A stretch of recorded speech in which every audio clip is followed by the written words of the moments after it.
은혜 받으신 하나님 말씀은 룻기 2장 17절에서 20절까지의 말씀입니다. 구약성경 403면에 있습니다.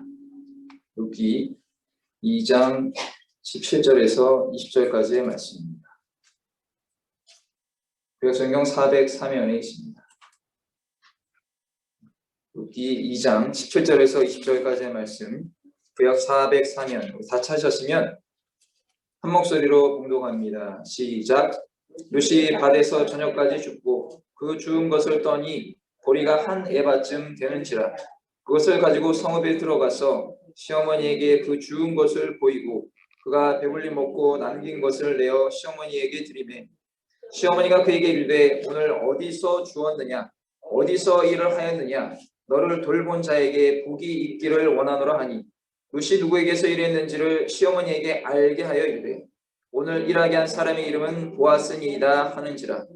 나오미가 자기 며느리에게 이르되 그가 야훼로부터 복받기를 원하노라. 그가 살아있는 자와 죽은 자에게 은혜 베풀기를 그치지 아니하도다 하고 나오미가 또 그에게 이르되 그 사람은 우리와 가까우니 우리 기업을 모를 자 중에 하나이니라 하니라. 아멘. 먼저 오늘 또 귀한 하루를 주신 하나님께 감사를 드리며 특별히 바쁜 가운데서도 이렇게 또 온라인과 오프라인으로 기도에 참석해 주신 귀한 성도 여러분에게 하나님의 은혜와 평강과 축복이 넘치시기를 예수님의 이름으로 간절히 축원을 드립니다. 저는 여러분과 함께 읽은 본문 말씀 룻기 2장 17절에서 20절까지의 말씀을 근거로 해서 우리 기업을 물을 자 중에 하나이니라 이와 같은 제목으로 절대응정 금요 기도회를 하나님께 올려드리겠습니다. 제목을 한번 따라해 주시겠습니까? 우리 기업을 물을 자 중에 하나이니라. 우리 기업을 물을 자 중에 하나이니라. 아멘. 저희가 지난주에 이제 사사기 이후에 이제 룻기에 대해서 공부를 했습니다. 한 장 한 장 이렇게 이 룻기는 특별히 또 한 장 한 장 잘 분단이 돼 있어서 저희들이 말씀을 이렇게 공부하기 굉장히 유익하게 되어 있는 부분이라고 생각을 하는데요. 무엇보다 룻기는 제가 지난번에 말씀드린 것처럼 이방 여인이 무슨 유대인이 아니죠. 이방 여인이 그의 어머니, 시어머니 나오미를 잘 모시고 또 그리고 모시는 것뿐만 아니라 하나님의 신앙을 잘 또 그가 배워서 나중에는 궁극적으로 예수님의 족보에 오르는 그러한 믿음의 귀한 여인이라는 것을 우리가 알고 있습니다. 특별히 룻이라는 여인은 헌신적인 사랑, 하나님에 대한 절대적인 믿음 이런 것이 굉장히 많이 나타나 있는데 지금으로 치면은 우리나라도 이제 다문화 사회가 돼가지고 지금 뭐 이렇게 주변에 밖에 다니다 보면 10년, 20년 전과 다르게 외국인들이 많이 있지 않습니까? 특별히 뭐 백인이 아니라 동남아시아에서 이렇게 오신 분들이라든가 이런 분들 많이 보게 됩니다. 특별히 주일에도 교회에 보면은 다양한 그 사람들이 우리 교회 예배를 드리러 오고 있습니다. 지금으로 치면은 똑같죠. 예를 들어서 뭐 필리핀 여성이라든가 아니면 동남아시아 이런 그런 여인들이 우리나라에 시집을 와서 그 하나님에 대한 믿음과 신앙생활을 잘해서 나중에는 귀한 믿음의 조상이 되는 그러한 과정이라고 보면 우리가 더 이해가 쉬울 것입니다. 자, 그런데 룻기에 보면 룻이라는 여인이 뭐 외모라든가 이런 것이 나와 있지는 않습니다. 사실 그게 중요한 것이 아니기 때문에. 자, 그런데 우리가 이따 말씀을 또 공부하면 알 수 있지만 룻이라는 여인이 제가 개인적으로 생각할 때는 미모가 되게 좋았던 것 같습니다. 개인적으로 볼 때. 왜냐하면 보아스 입장에서 보면 왜 총세 웃으시는데 미모가 굉장히 좋았던 여인이 아닐까 그런 생각을 개인적으로 성경을 보면서 추측을 해봤습니다. 자, 근데 오늘 이제 1장이 지난번에 말씀드린 것처럼 이주를 이제 엘리멜렉 가정이 이주를 했지만 먹고 살기 위해서 이주를 했는데 많은 어려움과 고난을 당하고 결국은 그 남편도 죽고 아들 둘도 죽고 여인만 3명이 남은 상태에서 그 상태에서 나오미가 고향으로 하나님의 은혜를 이제 하나님께서 공급하신다, 돌보신다는 은혜를 듣고 이제 본국으로 귀국하려고 할 때 그때 같이 가려고 했던 룻과 오르바 그 중에서 이제 룻만 결단을 해서 그 시어머니를 따라서 이제 이스라엘로 들어가게 된다는 것을 말씀을 드렸습니다. 그리고 나서 이제 그 과정들, 또 룻의 신앙 고백 이런 것을 저희가 말씀을 나눴습니다. 특별히 제가 지난번에 인물에 대해서 이름의 뜻을 말씀드렸지만 이 오르바라고 하는 지난 거는 지금 저희가 참고로 볼 수 있는데 오르바라고 하는 여인의 이름의 뜻은 목이 곧은 이런 뜻을 담고 있다고 합니다. 네. 그리고 룻은 무슨 뜻을 갖고 있느냐? 친구, 우정, 벗 이런 뜻을 담고 있습니다. 사람에게 이름이라는 건 참 중요한 부분이라는 걸 다시 한번 알 수가 있습니다. 뭐 이름대로 꼭 살아가는 건 아니지만 그러면 그 이름이 그 성경 인물뿐만 아니라 우리 인생에 참 많은 영향을 주는구나라는 것을 알 수가 있는데요. 오늘 이제 2장에 보니까 이제 첫 번째로 보아스에 속한 밭에 이런 룻에 대해서 한번 알아보도록 하겠습니다. 1절부터 7절까지 있는데 먼저 1절과 3절을 한번 보도록 하겠습니다. 1절과 3절에 나오미의 남편 엘리멜렉의 친족으로 유력한 자가 있으니 그 이름은 보아스더라. 모압 여인 룻이 나오미에게 이르되 원하건대 내가 밭으로 가서 내가 누구에게 은혜를 입으면 그를 따라서 이삭을 줍겠나이다 하니 나오미가 그에게 이르되 내 따라 갈지어다 하매 룻이 가서 베는 자를 따라 밭에서 이삭을 줍는데 우연히 엘리멜렉의 친족 보아스에게 속한 밭에 이르렀더라. 이렇게 성경이 기록을 하고 있습니다.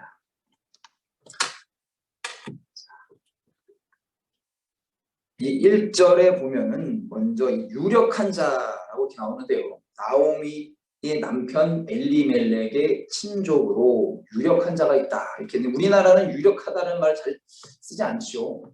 유력하다는 말을 잘 쓰지 않고 이 이스라엘의 이런 뜻이고 이제 성경학자들이 해석을 되게 썼나 본데 히브리어 뜻은 좀 어색하지만 제가 찾아보니까 하일 깃보르라는 단어를 씁니다. 하일 깃보르. 히브리어로 유력한 자는 하일 깃보르인데 힘 있는 자, 용맹한 자 이런 뜻을 담고 있습니다.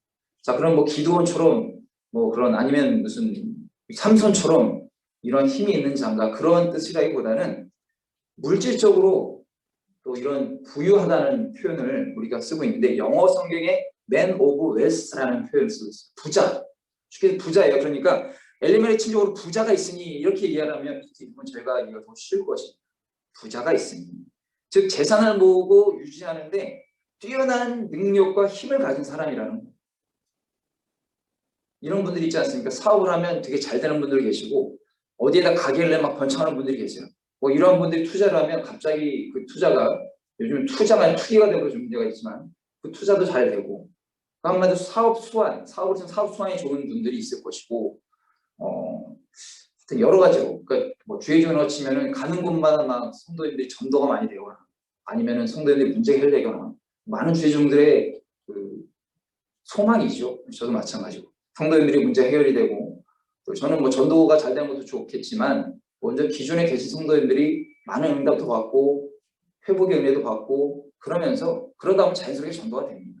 새로운 영혼이 오는 것도 중요하지만 지금 기존에 계시는 분들을 더욱더 잘 섬기는 것이 1차적인 순서로 저는 생각합니다. 어쨌든 이 유력한 자라는 뜻이 그러한 뜻을 갖고 있습니다. 부자라는 뜻이에요. 그리고 보아스가 우리 많이 들어봤는데 저는 예전에 그 성경을 잘 모를 때 보아스라고 그래서 약간 그 여자 가수 보아가 있어가지고 여성이 아닌가 이 보아스가 그런 생각을 했는데 별로 재미는 별로 없네요. 그런데 보아스인데 히브리어 보아즈입니다. 보아즈 뜻이 그 안에 힘이 있다 이런 뜻이에요. 그 안에 힘이 있다. 내공이 있다. 뭐 그런 뜻인지 모르겠지만 힘이 있다라고 의역을 할 수가 있습니다. 자, 그리고 1절 직역 성경에 뭐라고 되어 있냐면 노미에게 그녀의 남편 쪽으로 엘리멜렉 가문 중에 부자인 친척 한 사람이 있었다. 그의 이름은 보아즈였다. 이렇게 2장은 시작을 합니다. 시작 자체가 굉장히 희망적이라고 볼 수가 있는데 이 보아스는 당시 몰락한 가문들 중에서 많은 가문들이 있었을 거예요. 그런데 그 중에 엘리멜렉의 가문에 속한 자였다는 것입니다. 그가 어떻게 부를 이루었는지는 알 수가 없어요. 물려받았는지 아니면 그가 정말 자수성가를 했는지는 알 수 없지만 추측할 수 있는 것은 나오미의 대답, 나중에 2장 후반절에 가다 보면 나오는데 그가 구제에 힘쓴 사람이라는 것을 알 수 있습니다. 보아스가 오늘 아까 본문에 읽었죠. 20절에 산자에게는 죽은 자에게 은혜를 베푼다라는 것을 그런 알 수 있는데 구제에 힘쓴 사람이라는 것을 보아스가 그런 사람이었던 우리가 알 수 있습니다. 잠언 11장 25절에 이런 말씀이 있습니다. 구제를 좋아하는 자는 풍족하여질 것이요 남을 윤택하게 하는 자는 자기도 윤택하여지리라. 할렐루야. 그래서 우리 교회도 예산의 3분의 1을 구제와 선교 이런 거를 많이 힘쓰고 있지 않습니까? 그럼 구제라는 것은 우리 교회의 기본적인 그 정체성 중에 하나입니다. 너무 치우쳐지면 안 되겠지만 구제라는 것은 굉장히 중요한 분야인 걸 알 수 있죠. 그리고 이 2절에 이제 보니까 나오미에게 룻이 이렇게 얘기를 하죠. 이삭을 죽으러 가겠다라고 이야기를 합니다. 이삭을 죽으러 가겠다. 이 밭에 떨어져 있는 이삭을 죽는 일은 그 당시에 다 하는 일이 아니었습니다. 다 하는 일이 아니었어요. 나그네나 과부 그런 가난한 사람의 권리였습니다. 그러니까 지금 이삭을 죽는다면 말은 안 하지 않아도 내가 가난하거나 과부라거나 이런 나그네라는 표시를 하고 할 수가 있다는 것이죠. 바꿔 얘기하면 그거를 주스러 가고 싶은 사람이 없을 수도 있었습니다. 그런데 오늘 이따가도 이제 보겠지만 룻은 딱히 선택이 없었습니다. 방법이 없었어요. 자, 먼저 이 이삭을 죽는 일이 그저 사람들이 만들어낸 일이 아니라 구약 시대에 이제 레위기에부터 하나님이 이스라엘 백성들에게 말씀하셨던 것을 알 수 있는데, 먼저 레위기 19장 9절에서 10절에 보니까, 레위기 19장 9절에서 10절에 보니까 너희가 너희의 땅에서 곡식을 거둘 때에 너는 밭 모퉁이까지 다 거두지 말고 내 떨어진 이삭도 줍지 말며 내 포도원의 열매를 다 따지 말며 내 포도원에 떨어진 열매도 줍지 말고 가난한 사람과 거류민을 위하여 버려두라. 가난한 사람과 거류민을 위하여 버려두라. 나는 너희의 하나님 야훼이라. 할렐루야. 예, 구약 시대부터 이렇게 예를 들어서 뭐 과수원을 갖고 있거나 밭을 갖고 있는 사람들은 가난한 사람이 아니었다는 것을 알 수 있습니다. 지금 물질이 많은 사람인데 밭을 이렇게 지을 때 수확을 하지 않습니까? 그럼 떨어지는 게 있어요. 근데 그것까지 다 긁어모을 수도 있었겠죠. 근데 하나님은 뭐라고 말씀하셨어요? 그런 거 다 거두지 말고 떨어진 이삭도 줍지 말라는 거예요. 남겨두라는 겁니다. 왜냐하면 힘없고 소외되고, 그리고 중요한 것은 일을 안 하는 사람들, 게으른 사람들에 대해서 남겨두라는 것이 아니고, 잘 아셔야 돼요. 지금으로 치면은 경제활동 이런 것을 충분히 할 수 있는데도 안 하는 사람들, 게으른 사람들을 위해서가 아니라 부득이 못하는 사람들을 위해서 남겨두라는 그런 얘기라는 것입니다. 신명기 24장에도 비슷한 얘기가 나옵니다. 신명기 24장 19절과 21절에 내가 밭에서 곡식을 벨 때에 그 한 뭇을 밭에 잊어버렸거든 다시 가서 가져오지 말고, 내가 정산하는데 부족해요. 그럼 그걸 다시 가지 말라는 거예요. 그리고 나그네와 고아와 과부를 위하여 남겨두라. 나그네와 고아와 과부를 위하여 남겨두라. 그리하면 내 하나님 여호와께서 내 손으로 하는 모든 일에 복을 내리시리라. 내가 내 감람나무를 딴 후에 그 가지를 다시 살피지 말고 그 남은 것은 객과 고아와 과부를 위하여 남겨두며 내가 내 포도원의 포도를 딴 후에 그 남은 것을 다시 따지 말고 객과 고아와 과부를 위하여 남겨두라. 따지 말고, 그리고 객, 고아, 과부, 또 이렇게 하나님이 계속 말씀을 하신다는 겁니다. 하나님은 그만큼 긍휼과 자비와 은혜와 인애가 무한하신 하나님, 좋으신 하나님이라는 것을 우리가 알 수 있습니다. 특별히 지금도 우리가 이제 이 세상을 살면서 본의 아니게 가정의 이제 구성원 중에 남편이나 아내나 또 부부나 아니면 부모님이나 아니면 자녀들 이런 쪽으로 좀 부족한 분이 계실 수가 있습니다. 그런 분들, 즉 하나님께서 그런 분들을 구제할 수 있도록 하나님이 주님의 백성들이 명령하신 것을 우리가 이렇게 지금도 알 수 있고, 지금도 이 정신은 이어지고 있다고 하겠습니다. 특별히 아까 이제 제가 2절에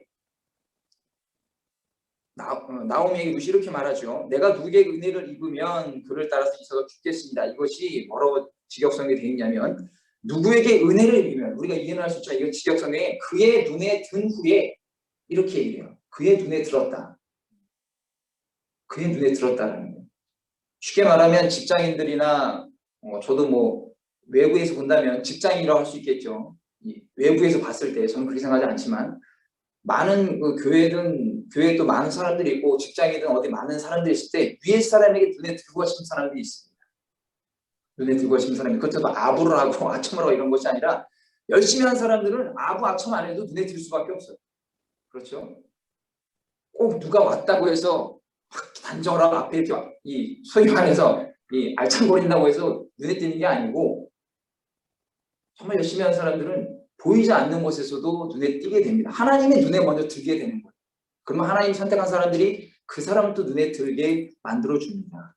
그리고 그를 따라서 이삭을 죽겠나이다. 이것이 이삭을 주오겠습니다. 이렇게 룻이 말을 하고 있다는 것입니다. 자, 이 부분을 보면 우리가 무엇을 알 수 있습니까? 나오미의 베들레헴 생활이 예상보다 더욱 혹독한 생활이었다는 것을 알 수 있어요. 왜냐하면 나오미는 유력한 집안의 아내, 즉 그 지역의 유지의 가정이었습니다. 근데 이제 시간이 지나면서 집으로 돌아오니까 고국으로 돌아오니까 아무것도 없는 거예요. 뭘 남겨놓고, 왜냐하면 뭘 남겨놨다면 내가 나중에 어떻게 될지 모르니까 이것을 준비해 놓을 수 있고, 뭐 지금은 적금이라든가 뭘 땅을 사놨겠지만 이때 당시 그런 생각이 없었고 바로 그쪽으로 모압 쪽으로 가서 제2의 인생을 살아가려고 했는지도 몰라요. 그러니까 돌아오니까 아무것도 없는 겁니다. 정말 소위 말해서 땡전 한 푼 없는 거예요. 생각해 보십시오. 쉽게 말해서 이 나오미가 완전히 망했어요. 가정이 망하고 사업이 망해서 뭐 이건 절대 폄하하는 것이 아닙니다. 비하하는 것도 아니고, 우리 지금 여기 교회 앞에, 우리 기도처 앞에서 박스를 이렇게 두면 박스 주워 가시는 분들이 계시잖아요. 그 일을 나오미나 그 가정이 한다고 보면은 좀 이해가 되실까요? 꼭 박스 주는 거 떠나서 먹고 살아야 되니까 그런 일을 이제 시작을 했다는 겁니다. 자, 룻은 나오미를 따라 들어온 것을 후회하지 않았을까요? 또한 룻은 후회할 수도 있었을 건지 정확은 알 수가 없지만 후회하지는 않았던 것 같습니다. 그런데 중요한 사실은 무엇입니까? 원망하고 불평해봐야 변하는 게 없다는 거예요. 저도 소시적에 지금도 가끔 그렇긴 하지만 투덜될 때가 있습니다. 그런데 변하는 게 하나도 없어요. 멀리 안 가도 오늘 이제 제가 교구실에서 어떤 행정 정리를 하고 나와야 되는데 이게 자꾸 헷갈리고 좀 이게 정리가 잘 안 되다 보니까 시간은 초조하고 성도님들과 약속한 시간은 다가오는데 약간 좀 안에서 좀 불편한 감이 올라오더라고요. 그런데 그렇다고 해서 불편함을 내가 내비친다고 해서 갈 시간이 안 가야겠습니다. 그건 아니잖아요. 시간 계속 흐르죠. 그리고 나서 차를 운전하고 이 홍대 쪽을 딱 지나오는데 왜 그렇게 신호가 다 잘 걸립니까? 그럴 때만. 예? 왜 이렇게 신호가 많이 걸리고 우회전할 때 왜 그 항상 많은 차를 우회전하다가 오늘 같은 날 계속 우회전 안 하고 다 직진 차들이 서 있어요. 그럼 빵빵 해야 되나요? 할 수가 없죠. 원래 같으면 했을 텐데 이럴수록 제가 더 빵빵거리지 클락션을 안 눌렀어요. 신호가 참 많이 걸리더라고요. 그래서 더욱 뭐 과속이라든가 또 이러다가 보면 또 카메라 늘 보던 단속 카메라인데도 이것을 갑자기 뭐 지나치게 되면 또 요즘 뭐 하여튼 카메라가 있다가도 없다가도 있고 그래서 늘 다니던 길이지만 그래서 어떤 생각이 들었냐, 이럴수록 더 천천히 하고 조심히 가야겠다 이런 생각이 들어요. 만약에 이러다가 제가 사고가 나서 불미스러움이 생기면 뭐 누가 기쁘겠습니까? 마귀나 기뻐하겠죠. 하나님 영광 전혀 가리게 되는 것이죠. 즉 원망 불평해봐 변하는 게 하나도 없다는 겁니다. 시간이 계속 1초, 2초, 3초 가던 게 뭐 한 5초 있다가 하고 그런 게 아니잖아요. 변하는 게 없어요. 그런데 이 오늘 나오미와 룻도 투덜대봐야 변하는 게 하나도 없다는 것을 알고 있었고, 지금은 제일 중요한 사실은 무엇입니까? 먹고 살아남아야 한다는 거예요. 먹고 살아남아야 한다. 생계를 포기할 수 없다는 것이죠. 그녀는 아마 시어머니와 본인이 가장 기본적이고 또 최소한의 생계를 위해서 할 수 있는 일을 찾았을 겁니다. 지금이라 치면 제가 지난주에도 말씀드렸지만 여성이 나이를 떠나서 여성이 특히 어린 아이들이나 이런 분들이 이 시대에 딱히 어떤 것을 해서 먹고 살 수 있는 그런 여건이 없었어요. 여성을 무시해서라기보다는 뭐 그때는 개수를 또 안 했으니까. 그런데 이 시대 자체가 남성 위주로 이루어져 있기 때문에 여성이 특별히 나오면 나이가 또 많았죠. 뭐 지금으로 뭐 50대라고 생각한 추정을 한다면 나이가 완전히 젊으신 분이지만 이때는 그렇지 않았으니까. 지금으로 치면 7, 80대 되시는 분이라고 생각할 수 있을 거예요. 어쨌든 나오미와 룻은 할 수 있는 것이 딱히 없었을 것입니다. 그래서 찾은 일이 바로 이삭을 죽는 일이었다는 거예요. 그런데 이것을 나오미가 룻에게 제안한 것이 아니고 룻이 나오미에게 하겠다라고 말을 하는 겁니다. 이것을 우리가 중심적으로 봐야 되는 겁니다. 그 전에 나오미가 얘기를 했는지 어쩐지 알 수 없지만 제가 추측해본 추측되기로는 룻이 아마 이제 이런 상황에서 어머니 잘 모시겠다고 하는 상황에서 그 지역에 사는 이 유대로 돌아와서 상황을 볼 때 뭘 해야 되는지라고 생각을 하지 않았겠습니까? 찾아봤겠죠.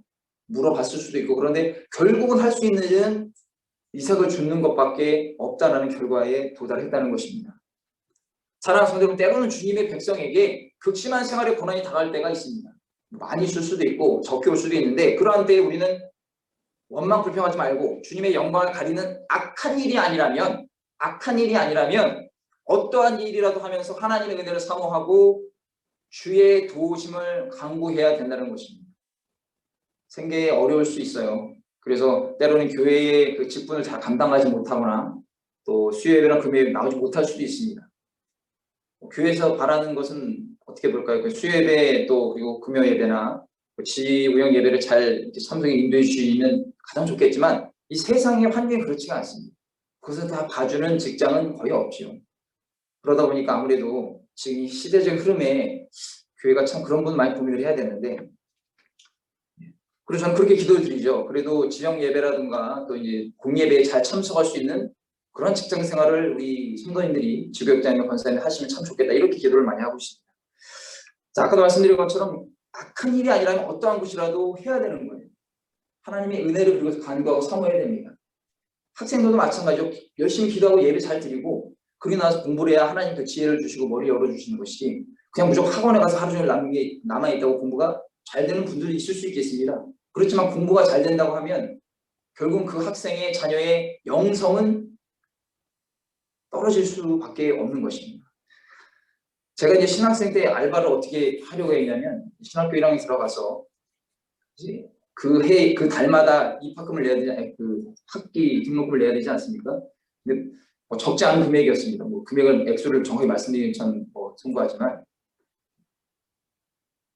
그 한 학기 1년에 2학기를 이제 내야 되는데 뭘 해야 되나 딱히 많이 찾아봤는데 여러 일을 했지만 그중에 제가 기억이 났던 것은 무엇이냐면, 제가 차나 이런 걸 좋아하다 보니까 운전하는 것도 재밌고 시간이 잘 가요. 그래서 주차장, 그 음식점에 이런 주차장 발렛을 좀 많이 했습니다. 한 2년 했나요? 한 곳에서가 아니고 주차 알바를 발렛을 했는데, 발렛 파킹이라고 그러죠. 그것을 차가 이제 들어오면 받아서 주차를 해주고 길을 관리하고 그러고 나서 이제 그 위에 따른 수당을 이렇게 받고 하는 건데, 그때 제가 10년 거의 11년 전이요. 그때 이제 할 때 시간당 한 7,500원, 많으면 7,000원, 7,000원 주고 그런 때였습니다. 시간당으로 쳤어요. 그래서 이렇게 수업이 끝나면 오후에 한 3시나 4시 정도 시작을 해서 한 10시, 11시에 끝나고 집으로 귀가하고 또 새벽 재단 쌓고 이렇게 하루를 빠듯하게 보냈습니다. 그런 건 다른 거 할 시간이 없었고 세상 친구들 만날 수 있는 상황도 너무 아니었죠.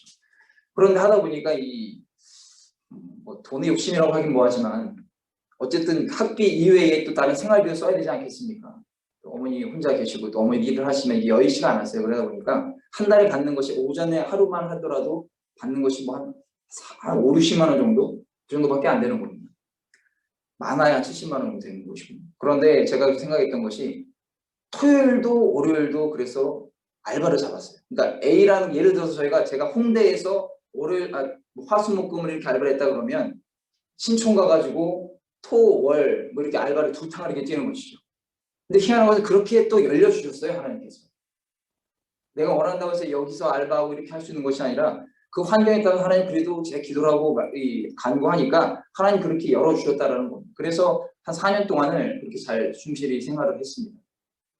어떤 분들, 이런 분들이 계시죠. 주일종들 뭐 신학생 때 어떤 분들이 갑자기 막 등록금을 200, 300 막 보태준다는 거예요. 근데 저는 애초부터 그런 기대는 하지 않았습니다. 왜냐하면 제가 아내한테 전에 얘기를 했는데 그 물질을 그렇게 하나님 주변 사람들이 채워주신 분이 있는 반면 저 같은 경우는 그런 것을 기대하지도 않을 뿐더러 경험도 없어서 딱 한 번 있었어요. 딱 한 번. 근데 그 이후에 저는 그런 거 기대하지 않습니다. 그냥 뭐 제가 잘났다는 것이 아니라 오히려 하나님께 내가 일을 할 수 있도록 그런 여건을 만들어주시는 그런 은혜를 체험했기 때문에 저는 스스로 생각에 나 같은 경우는 뭐 외부에서 갑자기 하나님이 물질을 공급해주는 건 있겠지만 그것보다도 내 스스로 환경에서 하나님의 영광을 가리지 않는 선이라면 직접 내가 일을 하면서 좀 노동을 하면서 그렇게 하나님의 은혜를 체험하고 주님의 영광을 나타내는 것이 나에게 맞는 방식이구나라는 것을 생각을 했습니다. 그러니까 뭐가 딱 이것이 맞다, 이건 틀리다라는 것이 아니에요. 즉 자신에게 임하는 그 하나님의 은혜가 그때그때마다 다양하겠지만 무엇인지 먼저 찾는 것이 중요하다는 겁니다. 오늘 룻도 그러했습니다. 좀 심한 얘기로 룻이 만약에 창기 일을 했다거나 범죄를 저질렀다거나 그렇게 된다면 어떻게 되겠습니까? 그 나오미라는 여인을 본인들이 귀국을 했을 때 나오미를 다 알아버렸잖아요. 그러니까 더 못할 수도 있는데 룻이라는 여인이 어떻게 보면 그러한 그 뭐 불법, 유업적인 행동이라고 뭐 성경적으로 볼 수 있는 것이죠. 세상 사람에게는 뭐 그렇게 큰 잘못이라고 할 수 있겠지만 성경적으로 보면 그것은 옳지 않은 거죠. 그래서 불법이 유업이라고 할 수 있겠는데 그러한 일을 행했다고 하면 돈은 많이 벌었겠죠. 나오미에게 많은 것을 드릴 수 있었겠죠. 그리고 본인도 잘 치환할 수 있을 것이고 이후에 보아스가 또 루스에 대해서 말을 하지만 그 여인이 좀 더 돈 많은 남자한테 시집 갈 확률도 있었을 것입니다. 그런데 룻은 그렇게 행동하지 않았습니다. 그리고 룻은 이삭을 죽는 일을 해본 적도 없었을 거예요. 해볼 일이 없죠. 해볼 일이 없습니다. 자, 그러나 그녀가 살기 위해서는 그러한 일이라도 마다해서는 안 되는 입장이었습니다. 아까도 말씀드렸죠. 중요한 사실은 룻이 나오미에게 내가 이러한 일을 행하겠다라고 말했습니다. 아까도 말씀드렸죠. 직접 본인이 어머니에게 시어머니에게 말씀드렸다는 것. 룻의 성품이 보이는 대목입니다. 이제는 룻은 자신이 시어머니로부터 받은 하나님의 은혜를 보답해야 되는 시점이라고 생각을 했고 또 룻은 자신의 삶에 하나님의 섭리를 이해하고 있었던 것 같은 경험이라는 것이 있죠. 자, 사랑하는 성도, 하나님의 섭리란 무엇입니까? 룻의 고백처럼 그리스도인이 세상에서 능력 있는 사람들의 눈에 들어 형통을 받고 물질의 복을 받는 것도 하나님의 은혜가 있어야 가능하다는 것입니다. 할렐루야. 오늘 저 여러분에게 특별히 여러분의 자녀들에게 주님께서 그 귀한 사람들을 보내주셔서 그들의 눈을 열어서 여러분의 자녀들이 사업을 할 때, 직장생활을 할 때, 어떤 중요한 일을 할 때 여러분 자녀들의 그 수고했던 부분들을 그 실력 있는 회사에 좀 유력한 자들에게 그 사람들이 잘 보고 그들의 눈에 들 수 있도록 그들의 비율을 맞추는 것이 아니라 하나님이 역사하시고자 하면 믿지 않는 사람 통해서도 일을 행하십니다. 그러한 은혜가 우리 귀한 성도 여러분에 임하기를 예수님의 이름으로 간절히 축원을 드립니다. 그리고 3절에 보니까 이제 우연히 엘리멜렉의 친족 보아스의 밭에 이르렀다고 그랬어요. 근데 성경에 보면 우연이라고 하는 단어가 그렇게 많이 나오지 않지만 이것을 보면 히브리어로 미크레라고 하는 뜻밖의 이런 뜻이 있어요. 그런데 이것은 극적인 요소를 담기위해서 쓴 거지 하나님에 대해 우연은 없습니다. 하나님은 우연은 없어요. 이 룻을 저자한 사람이 사무엘이라고 보는 경우도 있는데 극적인 요소를 주기 위해서 우연이라 썼지만 많은 학자들이 다 성경학자들이 이렇게 얘기를 해요. 이 룻이 보아스 밭에 간 우연히 간 게 아니라 하나님의 섭리 아래서 간 거예요. 그런데 극적인 요소 썼다는 것입니다. 그리고 보아스의 그 이제 보면은 4절에 보니까 마침 보아스가 베들레헴에서 와서 배는 자들에게 이르되 일꾼들이죠. 야훼께서 너희와 함께 하시기를 원하노라 하니 그들이 대답하되 야훼께서 당신에게 보아스에게 복 주시기 원하나이다 하고 화답을 합니다. 서로 주거니 받거니 화답을 하는 것이죠. 직역성경에 뭐라고 되어 있습니까? 그냥 강력하게 되어 있어요. 보아스가 야훼께서 당신들과 함께 계시기를 비네라고 마침표가 딱 되어 있어요. 느낌표가. 그리고 그들도 그에게 야훼께서 당신에게 복 주시기를 빕니다. 이렇게 큰 소리로 느낌표로 딱딱 되어 있습니다. 서로 형식적인 대답이 아니라 이것을 보면 굉장히 서로 간의 신뢰라든가 이런 부분을 알 수가 있는데 고용주하고 근로자의 가장 모범적인 모습을 보여준다고 하겠습니다. 보아스는 곡식되는 자들에게 인격적으로 대했고 그 일꾼들도 그러한 보아스를 매우 좋아한 것 같습니다. 우리도 우리 귀한 성도님들 자녀들도 누군가의 어느 조직에서 윗사람이 될 수도 있고 또 그 공간 안에서 아랫사람이 될 수가 있어요. 그러니까 제가 윗사람이 되면서도 아랫사람이 되는 거죠. 그런 경우가 많이 있습니다. 그런데 오늘 보면 보아스는 거기에서 말 그대로 사장입니다. 사장. 그 근로자들에게 이러한 얘기를 하는 것이죠. 자, 이것을 보면 무엇을 알 수 있습니까? 말로만 하는 립서비스 그러한 처우가 아니라 행동이 동반되는 처우를 행했구나라는 것을 알 수가 있습니다. 그리고 그렇게 행할 때 특별히 그리스도인들은 말로만 하는 처우가 아니라 행동이 동반되는 처우를 행할 때 하나님께 영광이 되신다는 사실을 기억하시길 바랍니다. 그리스도인 경영자들이 특히 유념해야 될 부분이죠. 내가 사업을 운영해서만이 아니라 그리스도인 경영자들, 작은 단위가 됐던 내가 이제 건물주가 됐거나 아니면 뭐 이런 부분 생각했을 때 이게 우리가 특별히 유념할 수가 있습니다. 그리고 근로자들의 처우와 복지에 매우 신경을 써줘야 한다는 겁니다. 물론 사람인지라 내가 이렇게 귀하게 그들을 위해서 배를 해줬는데 저 사람들이 그건 생각하지 않고 자기 이익만 챙기는 아주 좀 못된 근로자들도 많이 있습니다. 해주고 싶지가 않죠. 그럴 때는. 특별히 급여 부분은 절대 쉽게 생각하거나 간과해서는 안 되는 것이죠. 레위기 19장 13절에 하나님이 이렇게 말씀하셨어요. 너는 내 이웃을 억압하지 말며 착취하지 말며 품꾼의 삭슬 아침까지 밤새도록 내게 두지 말며, 즉 그때그때 해결하라는 겁니다. 저는 이 말씀 예전에부터 참 알바할 때 특히 이 말씀이 많이 와닿았었어요. 아르바이트 할 때. 물론 환경이 어려워서, 물론 그 전에 신학을 하기 전에 그 인테리어 일도 잠깐 좀 했었는데 인테리어 업체들이 굉장히 어렵거든요. 그러다 보니까 제때제때 결제를 못 해주는 영세한 업체들이 많이 있습니다. 큰 회사다라고 해서 잘해주냐 그럴 수도 있겠지만 뭐 환경에 따라서 그 급여도 못 주는 회사들이 많이 있어요. 근데 그런 상황에는 이해를 하겠지만 한두 번은 이해할 수 있겠지만 그것이 고정적이 되거나 당연한다듯이 만약에 그 고용주들이 그렇게 된다면 그것 또한 굉장히 바른 일은 아니라는 것이죠. 신명기 24장 15절에도 이런 말씀이 있습니다. 그 품삯을 당일에 주고 해 진 후까지 미루지 말라. 이는 그가 가난함으로 그 품삯을 간절히 바람이라. 그가 너를 야훼께 호소하지 않게 하라. 그렇지 않으면 그것이 내게 죄가 될 것입니다. 할렐루야. 제가 또 이제 나중에 그 이제 제대를 하고 나서 26부터 사회생활 시작했었는데 뭐 큰 회사는 갈 수 없었어요. 그러다 보니까 그래도 급했으니까 그때는 일을 해야 되니까 뭐 잘 따져보고 갔지만, 잘 따져보고 가더라도 내가 잘 따져본다고 해서 그 회사가 경영 뭐 갑자기 없던 재산이 불어나는 건 아니잖아요. 그런데 의외로 이 급여가 밀려서 참 답답하고 안타까웠던 적이 많이 있었어요. 그리고 제일 제가 싫었던 게 뭐냐면 법인카드로 주는 것이 아니라 법인카드가 없었어요. 그래서 어떤 물품이나 뭐 이렇게 영업하면서 뭐 이렇게 식사나 이런 거 접대할 때 있지 않습니까? 그럼 제 걸로 먼저 하고 그걸 아주 정산해서 회사에 받아요. 근데 또 그걸 또 하면, 그런데 가만히 생각해보니까 밑바닥에 물 붓긴 겁니다. 이게. 차라리 먼저 회사에서 50만 원, 100만 원 먼저 주던가 아니면 카드로 줘서 그렇게 해서 결제를 해야 되는데 영세하다 보니까 제가 먼저 결제를 하고 일은 해야 되니까 식사는 뭐 이렇게 대접을 해야 되고 영업을 해야 되니까 사람 만나야 되니까 하다 보면 이것이 지금도 밥값이 뭐 싸진 않지만 그때도 뭐 한 100반 한 5, 6천 원 이렇게 됐는데 뭐 100반 먹을 수는 없지 않습니까? 혼자 가면 몰라도. 그러다 보면 이 점점 늘어납니다. 사람들 많이 만나고 또 하다 보면. 그리고 필요한 것은 또 사게 되고. 그런데 이것이 뭐 한 달에 4, 50만 원을 그러면 이걸 다시 받는데 그걸로 또 미리 또 사용을 하는 겁니다. 제가 이게 굉장히 옳지 않다는 생각을 했어요.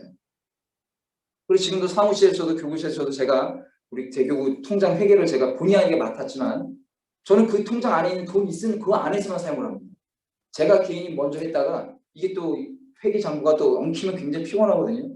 그리고 그 전에 제가 이제 여기 말고 그 교단 신문사에서 근무를 할 때도 본의 아니게 재정을 맡았는데 이 돈이라는 건 참 어렵더라고요. 그래서 있는 상태에서 써야지 들어올 걸 바라고 쓴다? 그것이 어떻게 보면 좋을 수도 있겠지만 들어와 있지 않은 상태에서 그냥 결제하고 쓰다 보면 정리가 안 되더라고요. 그래서 저는 그날 쓴 건 바로 그날 정리해버립니다. 매일매일. 그리고 대교구장님한테도 총무사님한테도 지금 우리 대교구 통장이 출입이 어떻게 되고 이런 거 바로 보고를 하거든요. 좀 번거로운데 그렇게 하는 것이 깔끔하게. 그래서 저는 예전에 누가 그러더라고요. 뭐 격리나 회계 이런 것은 틀릴 수밖에 없다라고 하는데 그런 줄 알았는데 제가 해보니까 틀릴 수가 없어요. 숫자는 거짓말하지 않고. 왜 틀립니까? 1원은 틀리면 안 되는 것이지. 그럼 100원이든 10,000원이든 틀렸으면 본인이 몇 번 해야죠. 그런 거 하나부터 강구하게 되면 그것이 점점 크게 눈덩이처럼 불어나게 되는 경우도 있습니다. 즉 아까도 말씀드린 것처럼 처우라는 거 굉장히 중요한 것이죠. 제가 아는 어떤 그 우리 제자교회의 한 분도 다 좋으세요. 그 목사님은 제가 참 존경하고, 제가 우리 원로 목사님과 당회장님 다음으로서 존경하는 분인데 너무 목회를 잘하시고 그런 분인데 이분이 꼭 이 돈에 대해서 너무나 짜신 거예요. 그러니까 교육자 급여나 이런 부분들 보면 참 그것이 안타깝더라고요. 그리고 자기 그 본인 쓰는 건데도 제가 뭐 담당하는 분한테 얘기 들어보니까 자기 돈 쓰지 않고 이게 다 교회 돈으로 하시는 경우를 이렇게 보니까 저희 문제가 안 될까 싶은데 문제 안 되고 그렇게 하시겠죠. 그런데 제가 견주로 보니까 전혀 그 부분은 은혜가 잘 안 되더라고요. 아끼고 뭐 성도들 헌금이니까 아끼고 이렇게 잘 쓰는 건 중요한데 교회에서 필요한 부분들은 과감하게 집행을 하셔야 되는데 그것까지 안 하는 거 보면 그 모습을 보면서 참 그 부분은 안타깝구나 이런 생각을 했습니다. 그 특히 교역자에 대한 사례비를 굉장히 인색하게 하는 것을 보고 마음이 듣고 보고 하니까 그 부분이 참 마음이 아팠습니다. 어쨌든 오늘 이 보아스가 그들의 일하는 사람들하고도 이러한 대화를 보면서 우리가 유추할 수 있는 것이고요. 특별히 또 이제 5절에 보니까 보아스가 베는 자들을 거느린 사환에게, 이제 그 주를 일하는 사람들의 가장 또 위에 있는 사람들이겠죠. 그에게 이르되 이는 누구의 소녀냐 하니, 이렇게 얘기를 합니다. 저는 그래서 이 부분을 보고 그렇게 굉장히 사람이 많았을 텐데 분개 일하기라고 하지 않습니까? 그 중에서 또 눈이 띄었던 것 같아요. 루시라는 여인이.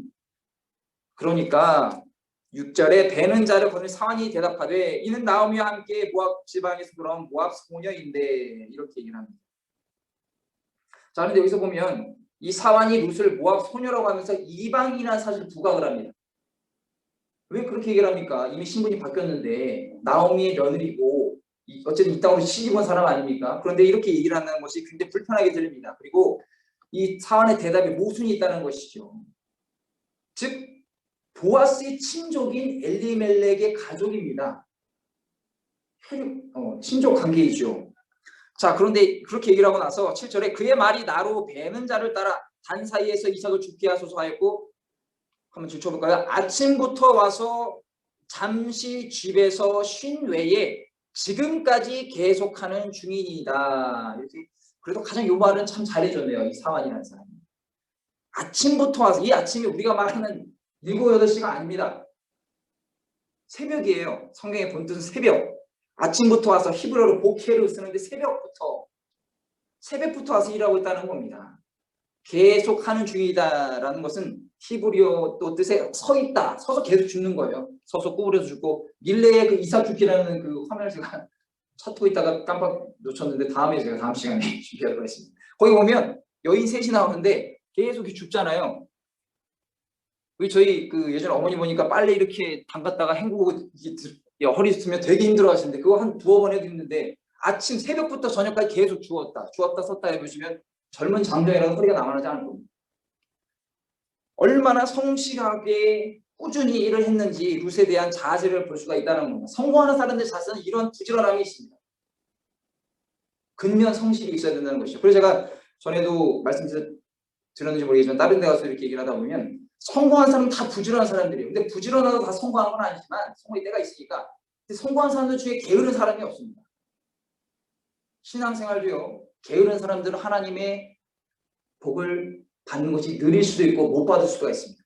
그렇다고 해서 여러분들 다른 사람이, 왜냐면 여러분들의 지금 환경이라든가 신체적인 그런 연약함도 있지 않습니까? 그것을 초월하는 것도 좋겠지만 하나님 그래도 여러분의 마음의 중심을 아십니까? 그럼에도 여러분이 가능할 수 있는 가용한 범위 안에서 성실하시기를 주님이라고 간절히 축원을 드립니다.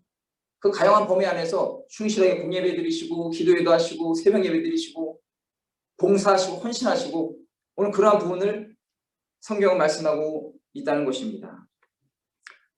자, 잠언 6장 6절에 11절에 이런 말씀이 있습니다. 게으른 자여 개미에게 가서 그가 하는 것을 보고 지혜를 얻으라. 참 유명한 말씀이죠. 개미는 두려움도 없고 감독자도 없고 통치자도 없으되 먹을 것을 여름 동안에 예비하여 추수 때에 양식을 모으니라. 게으른 자여 내가 어느 때까지 누워 있겠느냐? 내가 어느 때에 잠이 깨어 일어나겠느냐? 좀 더 자자, 좀 더 졸자, 손을 모으고 좀 더 누워 있자 하면 내 빈군이 강도가 채우며 내 군핍이 군사와 같이 이르리라. 솔로몬의 잠언에 있는 말씀입니다. 그리고 제 자랑이 아니라 제가 초반에 여기 왔을 때도 총무관사님이 물어보시더라고요. 집이 이렇게 어디시냐라고 했을 때 중계동입니다라고 했더니 거리가 1시간도 넘거든요. 빨리 달려가야 새벽에 달리면 빨리 와야 30분 내에 길의 상황에 따라서. 그런데 총무님 집이 멋진데 괜찮냐고 말씀하실래 제가 그랬죠. 아니 지금 같은 상황에 근무할 수 있는 교회가 있는 것이 얼마나 감사하겠습니까. 제가 의정부라고 해서 못 오겠습니다. 여기 교회 수원이라도 가야죠. 집을 물론 그럴 때 되면 또 이사를 해야겠죠. 근데 저는 그렇습니다. 그것이 그냥 형식적인 말씀드리는 것이 아니고 그런 부분 하나님 다 기억하시고 보시고, 무엇보다 그것은 스스로가 마음이 우러나야 된다는 거예요. 그리고 재직 예배나 이런 때 바로 저희가 기도처로 오지 않습니까? 어떤 분들은 집에서 오시는 것이 또 거리가 있으시지 않냐라고 말씀하시는데 제가 그렇게 말씀드렸어요. 그러면 제가 집이 중계동인데 거기에서 만약 금천대교구나 구로대교 이런 기도처 오면은 저보다 시간이 더 많이 걸립니다. 얼마나 감사한 일입니까? 이후에 또 어떻게 또 이동이 있어서 제가 어느 대교구나 어느 기관에 갈지는 모르겠지만 지금 이 마포 이대교구에서 바로 교회 바로 앞마당이잖아요. 우리 대표님 말씀하시는 것처럼. 그리고 기도처 제가 오늘 처음 많이 늦을 때 기도처에 가게 되는 날이 3, 40분, 1시간 걸리기 때문에 또 성도님과의 약속에 많은 지장을 끼칠 수밖에 없는 것이죠. 환경에 따라서 성실과 근면이 좌우돼서는 안 된다는 것을 말씀드리겠습니다. 물론 그것이 참 큰 영향을 있지만 그만큼 오늘 또 룻을 보면 또 오늘 이러한 환경에서 룻은 성실히 했다는 것을 말하고 있습니다. 룻은 보아스의 사원들이 자신을 어떻게 생각하는지 상관하지 않았습니다. 왜냐하면 먹고 살아야 되는데 남이 누가 뭘 하고 보든 그게 무슨 사건이 상황이 뭐가 중요하겠습니까? 여러분들이 은혜를 받아야 되고 하나님께 간구해야 되는데 주변에 사람들이 뭐라 하든 그렇다고 아예 뭐 눈 감고 기다리는 것이 아니라 남들이 어떻게 보든 그것이 무슨 큰 영향이 있겠습니까? 그녀는 시어머니하고 먹고 살아가는 문제가 가장 컸습니다. 생계에 대한 문제가 가장 컸던 거예요. 내가 은혜 받는 게 가장 중요한 거예요. 하나님한테 응답받는 것이 우리 중요한 사실을 기억하시기 바랍니다. 그리고 정당한 방법으로 먹고 살 수만 있다면 사람들이 자신을 어떻게 생각하든 중요한 일이 아니라고 생각했던 것 같습니다. 그녀는 두 가지에만 집중했습니다. 첫째는 하나님께서 누구에게 은혜를 공급하여 자신이 이삭을 계속 주는 일과 둘째는 자신이 근면하고 성실히 행하는 것이었습니다. 성실히 행하는 사람에게 하나님이 길을 열어주시는 것이고 성실히 행하는 사람한테 하나님이 영을 보내주시는 것이고 성실히 행하는 사람한테 하나님이 응답 주시는 것입니다. 옛날에 그런 말이 있지 않습니까? 감나무 밑에서 감 떨어지기를 입만 쫙 벌리고 있어서 감이 떨어지겠습니다. 떨어지는 언제가 떨어지겠죠. 떨어지긴 분명히 떨어집니다. 뭐 새가 와서 하든 이렇게 썩어서 떨어지는데 탱글탱글했을 때 따야죠. 그러면 남들에게 피해 주지 않고 어떠한 방법에서 그 감의 열매를 따야 되지 않겠습니까? 열매를 따야 되는 것이죠. 저희 지금 요번에 재직 추천해서 이 상황에 따라서 지금 장로님, 권사님은 요번에 코로나19로 인해서 그 장 보류가 됐고 집사 임명과 안수 집사 요 분만 있는데 말하니까 안수 집사를 좀 이렇게 알아본 중에 하지만 어쨌든 지금 집사 임명이 총 10분 지금 집사 임명 10분을 이렇게 지금 취업을 했습니다. 총무원사님 보여드리니까 굉장히 많다고 말씀하시는데 저희 마음은 한 20명, 30명 하고 싶은데 올렸다가 다 되는 것도 아니지만 또 봐야겠지만 그런데 제가 뭘 말씀드리고 싶으냐 그 집사 임명 없는 분들이 쭉 찾다 보니까 기존의 성도 전도에서 오시는 분들 중에 R로 돼 있다가 다 좋으신 분들 꽤 계시는 거예요. 물론 연세가 좀 있으시죠. 그런데 한 영의 천하보다 귀하고 지금 이 코로나19 상황에서 뭐 30, 40대 열심히 하는 분도 좋겠지만 기존의 60, 70대 성도님들이라도 그분들이 또 기도에 귀한 군사고 또 그분들을 통해서 자녀들이 올 수 있는 상황이라고 여러 강적인 상황을 생각하면 한 명이 그 영혼이 다시 찾는 것 그것이 굉장히 중요한 사실인 것입니다. 그래서 뭐 제가 좀 뭐 총무생이나 몇 분을 통해서 이렇게 물어봐요. 그래서 그러니까 며칠 전에는 그 한 분이 계셨는데 한 지역에 계신 분이 계셨는데 019 번호인 거예요. 019, 509 뭐 이랬는데 주소도 여기 바로 성사중학교 그 옆에 있는 아파트 단지에 계신 분인데 집 전화도 안 되고 다 결번인 겁니다. 그래서 이분은 어떻게 해야 되나. 왜냐하면 계속 매주마다 오시는 분인데 성도 등록을 찍고 들어오시는 분인데 이분은 어떻게 케어를 해야 되는데 나 연세 좀 있으세요. 근데 부부가 두 분이 오세요. 그래서 하나님 어떻게 해야 될 거야 하다가 전화를 한번 해보자 그러는데 아니 01분도 어떻게 전화 안 하시는데 010으로 해서 그 뒤에 번호가 1부터 9까지인데 0도 있고 거기서 하나 딱 찍으면 되는 건데요. 제가 010, 5506 딱 해서 전화했더니 받았을까요? 안 받았을까요?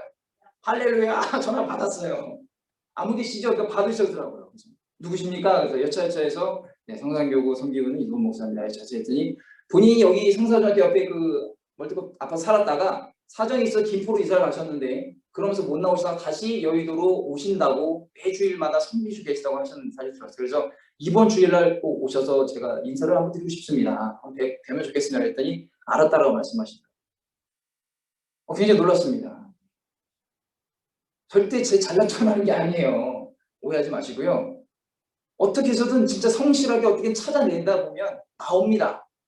예. 물론 그것도 하나님께서 감동을 주시고 길을 열어주실 때 이 접점, 이 스파크가 탁 튀어야 되는데 저는 그렇습니다. 이 기적과 역사와 응답은 인간의 수고와 노력과 하나님의 주권이 같이 임해할 때 불이 탁 튀면서 응답이 나타납니다.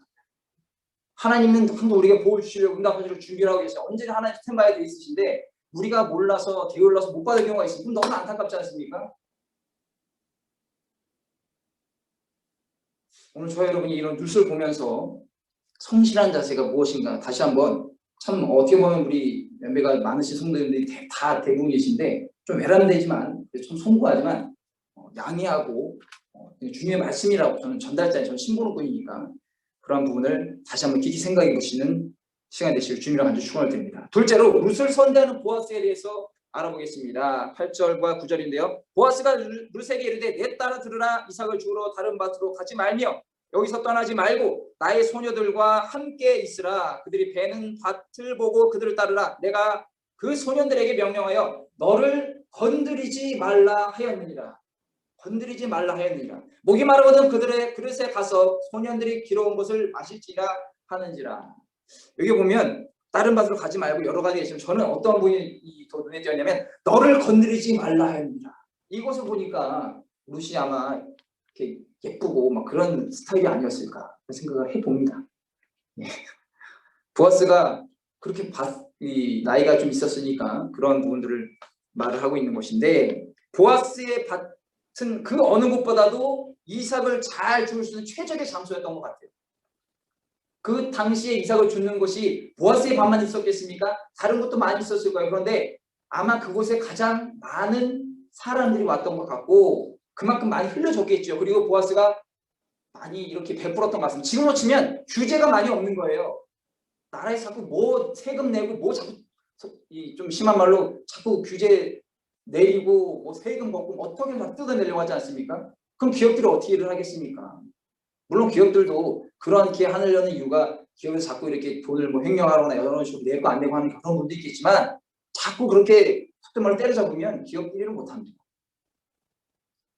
그러니까 보아스는 오늘 그런 부분을 이 일하는 사람들, 특히 롯에게 이렇게 얘기를 했고요. 여기 보면 저희가 지난번에도 한번 배웠는데 8절 마지막에 소년들과 함께 있으라 이렇게 해서 함께 있으라. 이것이 히브리어 다바크, 기억나잖아요. 지난주에 뭐라고 그랬죠? 룻이 나오미를 붙여찾더라. 다바크, 착 달라붙었다. 달라붙는 은사가 있는지 모르겠지만 룻에게 어쨌든 보아스가 룻에게 소녀들에게 달라붙어라 이렇게 얘기를 했습니다. 소녀들과 다바크 이렇게 하라는 것이죠. 그리고 건드리지 말라는 것이 이해는 다 이상하시겠지만 만지다, 손을 대다, 눕히다 이런 뜻이 있어요. 그러니까 이상한 생각을 하는 소년들이 있었지 않겠습니까? 왜냐, 이 참 사람 심리가 나쁜 것인데 잘 차려입고 건실한 일을 하는 사람은 약간 뭐랄까 약간 좀 어렵게 보는데 나이가 좀 젊거나 이렇게 해서 좀 허된 일하거나 좀 약간 지저분한 일을 하면 사람 하대하는 경우가 있습니다. 그때 그래서는 안 되는 것인데 그러한 경우가 물론 여기는 절대 단 한 분도 안 계시죠. 그런데 오늘 보아스는 그것을 룻에게 이야기를 했어요. 그리고 소년들에게 절대 저 소녀를 룻을 건드리지 말라고 엄포를 합니다. 건드리면 내가 너를 가만두지 않을 것이고 여기서 너희들은 고용은 해고되는 건 물론이며 구약의 율법도 처벌하고 아마 이렇게 얘기했을 수 있어요. 자, 그러면서 10절과 11절에 보아스와 룻의 대화에 대해서 나옵니다. 룻이 엎드려 얼굴을 땅에 대고 절하며 그에게 이르되 나는 이방 여인이거늘 당신이 어찌하여 내게 은혜를 베푸시며 나를 돌보시나이까 하니 11절에 보아스가 그에게 대답하여 이르되 내 남편이 죽은 후로 내가 시어머니에게 행한 모든 것과 내 부모와 고국을 떠나 전에 알지 못하던 백성에게로 온 일이 내게 분명히 알려졌느니라. 할렐루야. 아마 이것은 지금 우리가 읽을 때 바로 이렇게 속도감 있게 있지만 아마 이 7절에서 8절 넘어갈 때 아마 공백이 있었을 것 같아요. 그러니까 보아스도 아마 유명한 사람이니까 많은 얘기를 들었겠죠. 근데 그 당시에 이 소녀가 누구인가라고 아마 물어봐서 결국 그 얘기를 듣고 아마 이후에 조치들을 이렇게 이야기를 한 것을 우리가 추측을 할 수가 있습니다. 자, 나는 이방인이다. 무슨 자신이 보아스에게 호의를 받을 만한 사람이 아니라는 것을 너무나 잘 알고 있고 인정했습니다. 사랑하는 성도 여러분, 우리는 하나님께 어떤 것도 주십시오라고 기도하고 또 하나님 은혜를 받지만 전에도 말씀드렸죠. 우리는 받을 자격이 없는 사람입니다. 그래서 우리 내 자신을 폄하하고 비하라는 게 아니라 원죄로 인해서 우리 지옥으로 갈 수밖에 없는 운명이었어요. 그런데 하나님이 예수님을 통해서 우리를 구원해 주시고 잘 먹고 잘 살게 해주시고 지금 이 시간 이 공간에 여러분이 계시다는 사실입니다.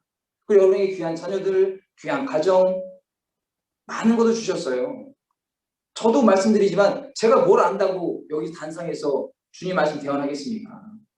그저 5년 동안 그 저쪽 포천에서 군생활하면서 흙먼지 먹고 입에 육두문자 살고 이러고 다니던 사람인데, 물론 그 전에 이제 어머니께서 계속 이렇게 데리고 다니는 그런 건 있었지만, 전에 말씀드렸잖아요. 타령까지 한번 생각을 했어요. 그 정도로 그렇게 인생이 좀 조금 피곤했었는데 5년 동안 사회생활하면서 하나님이 인도하셔서 지금 이 시간에 여기까지 와서 또 귀한 아내도, 사역자 아내를 만나서 이렇게 가정을 이루고, 지금 생각해 보면 짧은 41년의 생활이지만 별로 그렇게 감이 잘 안 옵니다. 아직도 믿어지지가 않습니다. 우린 은혜 받을 자격이 없다라는 겁니다. 그리고 당신이 어찌해야 되게 은혜를 베푸십니까? 이것이 지경에 당신의 눈에 들었습니까? 라고 하는 거예요. 초반에 룻이 나오미에게 뭐라고 했습니까? 그게 눈에 들면, 이런 얘기를 했는데, 오늘 이 룻이 누구의 눈에 들었어요? 그 많은 이삭 죽는 사람들 중에 보아스의 눈에 들어가지고 그런 혜택을 받는 겁니다. 여기에 보아스가 다른 사람 다 말하지 않았어요. 9절, 8절에 룻에게 이르되라고 해요. 룻에게만 이루어줍니다. 그럼 다른 사람들은 형평성에 온난다라고 하겠지만, 그건 주인이, 가진 사람이 그렇게 얘기를 하겠다는데, 그럼 거기서 이삭 죽는 것도 감사하게 생각을 해야지. 왜 룻에게는 이런 호의를 배우고 나는 안 베풀까라고 하면 그러세요? 너는 나세요? 이렇게 얘기하면 뭐라고 합니까? 그렇죠? 이것이 은혜라는 겁니다. 사랑하는 성도들, 저 여러분이 바로 룻이 보아스에게 이러한 호의를 받는 것처럼 저 여러분이 하나님께 이런 호의를 받고 있는 겁니다. 너무나 귀한 사실을, 감사한 사실을 기억하시기를 주님이라 간절히 축원을 드립니다. 그리고 내 남편이 죽은 후로 분명히 알려졌다라고 했습니다. 내게 분명히 알려졌느니라. 이것이 바로 히브리어, 제가 찾아보니까 나가드라고 2번 반복을 해놨어요. 너무 정확하게 그 일이, 룻이 행한 그동안의 일들이 보아스라는 유력한 자, 그 지역의 유지에게 굉장히 신선한 충격으로 다가왔다는 거예요. 저 어린 여인이 어떻게 저런 과감한 행동을 할 수 있었을까? 굉장히 놀라운 일이야. 이때 만약에 인터넷 신문이 있었으면 아마 이건 대문짝만하게 아마 인터넷 상위에 랭크돼가지고 검색어 1위 룻 이렇게 나오고 2위 나오미 이런 식으로 연관문서 나왔을지도 몰라요. 3위 보아스 이렇게 해가지고. 이 여인의 일이 굉장히 신선한 충격, 아주 귀한 일로 나타났다는 걸 알 수가 있습니다. 이방 여인이 시어머니에 따라서 귀화했다는 것이 당시 이스라엘 시대에 흔한 일이 아니었고 흥미를 유발한 일이 분명했습니다. 그리고 두 여인에 대해서 긍정적인 평가가 있었을 것인데, 이러한 내용이 당시 지역의 유력한 자인 보아스에게 알려졌다는 것이 전혀 이상한 일이 아니죠. 전혀 이상한 일이 아닙니다. 뿐만 아니라 둘의 대화는 마치 예수님과 사마리아 여인의 대화도 연상시키죠. 아까 룻이 10절에 어찌 내가 이방 여인은 나에게 은혜를 베풉니까? 라고 하는 것이 요한복음 4장 9절에 예수님이 사마리아인 물 달라고 하니까 요한복음 4장 9절에 사마리아 여자가 이르되 당신은 유대인으로서 어찌하여 사마리아 여자인 나에게 물을 달라 하나이까? 이는 유대인이 사마리아인과 상종하지 아니함이로라. 이렇게 되고 요한복음 4장 16절 18절에 이르시되 가서 내 남편을 불러오라. 여자가 대답하여 이르되 나는 남편이 없나이다. 예수께서 이르시되 내가 남편이 없다는 말이 옳도다. 너에게 남편 5이 있었고 지금 있는 자도 내 남편이 아니니 내 말이 참되도다. 이것은 뭐 제가 묵상하다가 이런 부분이 연상이 돼서 말씀을 드린 것이고, 어쨌든 은혜를 받는 부분, 또 사마리아인도 예수님을 만나서 큰 구원을 받지 않습니까? 오늘 룻도 보아스 호의를 받고 이러한 그 은혜의 시작점에 놓이게 되었다는 것입니다. 자, 그리고 12절에 야훼께서 내가 행한 일에 보답하시를 원하며 이스라엘 하나님 야훼께서 그의 날개 아래에 보호를 받으러 온 내게 온전한 상 주시기를 원하노라 하는지라. 그의 날개 아래에 있다. 온전한 상을 주시겠다. 12절 직역성경에 야훼께서 내가 행한 일을, 룬 네가 행한 일을 갚아주실 것이다. 룬 네가 그의 날개, 하나님의 날개 아래를 피하려고 왔기 때문에 완전한 내 삭시 야훼에게서 있을 것이다. 이렇게 표현을 했습니다. 날개라는 것, 우리가 이런 하나님의 권능의 날개 아래 보이시오라고, 우리가 세상의 모든 풍파를 하나님 날개 아래 내가 들어와서 피하고 이런 부분이 있지 않습니까? 어미새가 새끼를 날개로 보호하는 모습을 이 유대인들은 사용해서 쓰고 있습니다. 그리고 상, 온전한 상, 11월은 마스코레트예요. 마스코레트. 임금, 보상, 금료, 이것을 주겠다라는 겁니다. 임금, 보상, 이런 부분을 하나님, 보아스가 룻에게 축복의 말을 하고 있다는 것입니다. 자, 이것을 보면 우리가 또 창세기 29장 15절과 20절에 야곱에 대해서도 우리가 또 비슷한 부분이 나올 수 있는 걸 알 수 있는데, 창세기 29장 15절과 20절에 라반이 야곱에게 이르되 내가 비록 내 생질이나 그 생질이나 어찌 그저 내 일을 하겠느냐. 라반이 야곱에게 아무리 네가 나의 그 친족이라도 무구투리할 수는 없다 라고 하면서 내 품삯을 어떻게 할지 내게 말하라. 여기에는 마스코레트라고 해서 임금, 보상, 급료를 줍니다. 사람 생각하면 잘 아시죠? 공 보고 사는 삽니다. 고생한 거에서 보상을 당연히 해줘야죠. 많은 분들이 지금 좀 덜한지 모르겠지만 가족 단위에서 일을 하시다가 동업을 하시다가 갈라지거나 서로 안 본 이유가 뭡니까? 이런 부분에 이 금전의 연분이 명확하게 안 돼서 그런 분 많이 있지 않습니까? 자, 그리고 나서 16절에 라반에게 두 딸이 있으니 언니의 이름은 레아요 아우의 이름은 라헬이라. 레아는 시력이 약하고 라헬은 곱고 아리따우니 야곱이 라헬을 더 사랑으로 대답하되 내가 외삼촌의 작은 딸 라헬을 위하여 외삼촌이 7년을 섬기리이다. 라반이 이르되 그를 내게 주는 것이 타인에게 주는 것보다 나으니 나와 함께 있으라. 야곱이 라헬을 위하여 7년 동안 라반을 섬겼으나 그를 사랑하는 까닭에 7년을 며칠같이 여겼더라. 어쨌든 야곱도 라반에게 그러한 상을 받습니다. 오늘 저 여러분에게 하나님께서 그러한 마스코레트를 여러분이 행한 것에 대해서 특별히 또 여러분의 헌신과 수고로 인해서 여러분뿐만 아니라 자녀들에게도 하나님의 마스코레트가 임하시기를 예수님으로 간절히 축원을 드립니다. 마지막 셋째로 자신에게 일어난 일을 나오미에게 전하는 루시에 대해서 알아보겠습니다. 이제 한번 보겠습니다. 13절에 보니까 이제 루시 이르되 13절부터 보겠습니다. 루시 이르되 내 주여 내가 당신께 은혜 있기를 원하나이다. 난 당신의 하녀 중에 하나와도 같이 못하오나 당신이 이 하녀로 위로하시고 마음을 기쁘게 하는 말씀을 하셨나이다 아니라. 14절에 식사할 때에 보아스가 루시에게 이르되 이리로 와서 떡을 먹으며 내 떡 조각을 초에 찍으라 하므로 루시 곡식 빼는 자 곁에 앉으니 그가 볶은 곡식을 주매 루시 배불리 먹고 남았더라. 루시 이삭을 주우러 일어날 때 보아스가 자기 소년들에게 명령하되 그에게 곡식단 사이에서 죽게 하고 책망하지 말며 또 그를 위하여 곡식 다발에서 조금씩 뽑아 버려서 그에게 죽게 하고 꾸짖지 말라 하니라. 이렇게 얘기를 합니다. 더욱더 계속 보아스의 호의가 계속됩니다. 이 보아스가 보면 루시 너무나 외모로 따라 그냥 굉장히 예뻤나 봐요. 좀 예쁘게 보였나 봅니다. 그 모든 행동 하나 자체가. 자, 그런데 여기서 보시면 이후에 이제 17절에 루시 밭에서 저녁까지 죽고 그 죽은 것을 떠니 보리가 얼마라고요? 한 에바쯤 되리라. 한 에바. 우리나라는 좀 어색한 단위인데 이것이 22리터 정도 됩니다. 22리터. 22리터 정도 되는 거예요. 22리터. 즉 우유 하나가 1리터니까 그게 22개 정도라고 보시면 되겠죠. 자, 그리고 15kg. 15kg 정도 되는 그러한 그 단위라고 볼 수 있고 12대라고 하네요. 12대. 자, 룻은 부지런한 데다가 보아스의 호의까지 입어서 상당한 양의 이삭을 주워 모을 수 있었습니다. 그리고 하나님은 이처럼 성실하고 부지런한 사람에게 도움의 손길을 주시고 도움의 손길을 통해서 큰 성과를 얻게 하신다는 것을 우리가 알 수 있습니다. 자, 우리 그리고 나서 18절에 보니까 그것을 가지고 성읍에 들어가서 시어머니에게 그 주는 것을 보이고 그가 배불리 먹고 남긴 것을 내어 시어머니에게 드리매. 이렇게 합니다. 어머니에게 다 드립니다. 어머니에게 다 갖다 드려요. 우리 18, 19절에 시어머니가 그에게 이르되 오늘 어디서 주워왔느냐 어디서 일을 하느냐 너를 돌본 자에게 구기기를 원하노라. 아니 룻이 누구에게서 일했는지를 시어머니에게 알게 하여 이르되 오늘 일하게 한 사람 이름 보아스니라. 즉 보십시오. 나오미가 매번 들어오던 것이 정해졌을 텐데 오늘따라 갑자기 며느리가 엄청나게 많은 22리터 되는 곡식을 갖고 그 이삭을 다 주워서 갖고 온 거예요. 나오미 입장에서는 얘가 무슨 일을 했길래 이렇게 많이 갖고 왔을까? 뭘 했길래 갑자기 이렇게 많은 곡식을 가져왔나라고 생각을 하지 않았겠습니까? 무조건 주워가지고 얘기하는 것이 아니라 너 무슨 일이 있었던 거니 밖에서? 뭘 하고 다니는 거니라고 말하지 않았을까요? 그러니까 룻은 이러저러하게 자세하게 설명을 합니다.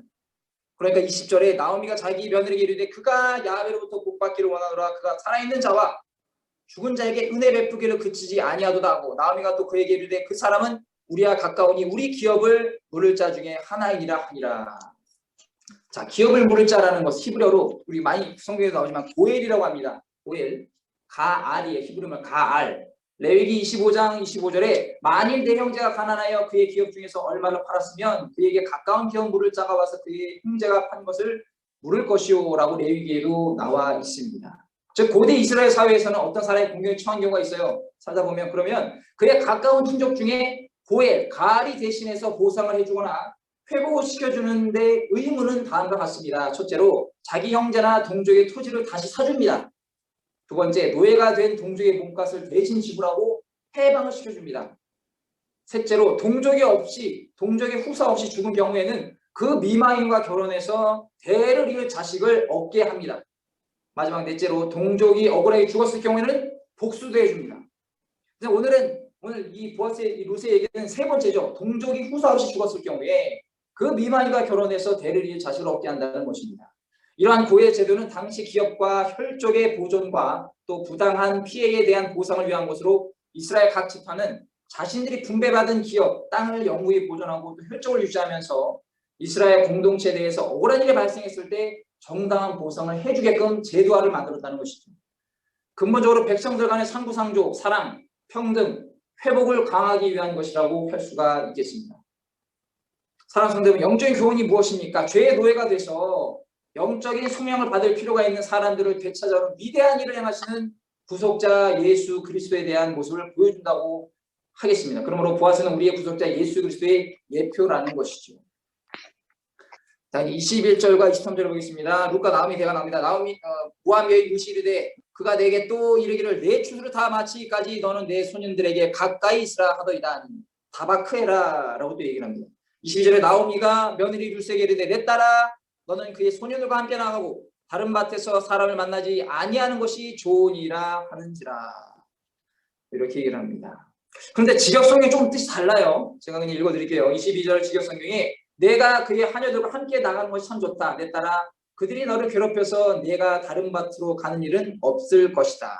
어쨌든 중요한 것은 다른 쪽으로 간다면 보아스에 대한 호의를 무시하는 것뿐만 아니라 다른 쪽에 간다고 해서 더 나을 것이 없다는 것을 나오미는 알고 있었고 말을 했다는 것입니다. 그리고 마지막 23절에 이에 룻이 보아스의 소녀들에게 가까이 다바크 해서 보리 추수와 밀 추수를 마치기까지 이삭을 주으며 그의 시어머니와 함께 거주하니라.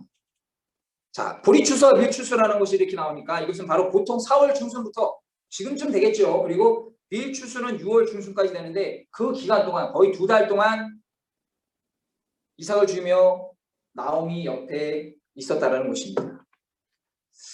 자, 말씀 뵙겠습니다. 오늘 이 룻이 행동하는 것을 보면서 우리가 좀 더 깊이 있게 많이 접근을 했는데 모르겠습니다. 성도님들께서 얼마나 마음에 또 이런 하나님의 깨달음이 있었는지 전 개인적으로 알 수 없지만 이 아까도 말씀드린 것처럼 야곱이 노동의 대가로 인해서 두 아내를 얻었죠.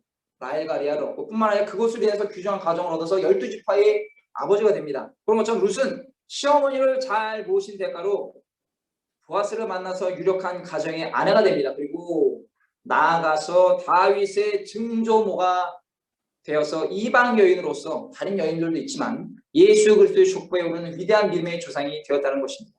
사랑하는 성도 여러분, 하나님은 우리의 신앙생활과 그에 따른 순수한 행위에 반드시 보답하신다는 사실을 잊지 마시기를 예수님의 이름으로 간절히 축원을 드립니다. 기도하겠습니다. 사랑과 은혜와 자비가 많으신 좋으신 아버지 하나님 감사합니다. 오늘 저희 룻과 보아스의 만남에 대해서 공부하면서 우리가 하나님을 더욱더 열심으로 성실하게 하나님 섬길 때에 하나님께서 기뻐 받으시고 우리에게 귀한 믿음과 은혜와 복을 더해주신다는 사실을 깨달았습니다. 무엇보다 귀한 성도님들 지금도 열심히 잘해오셨던 귀한 믿음의 상급을 더욱더 하나님께서 부어주시고 그로 말미암아 주님 영광 나타내는 귀한 시간 복된 시간 될 수 있도록 인도하여 주시옵소서. 예수님의 이름으로 간절히 기도 올려옵나이다. 아멘.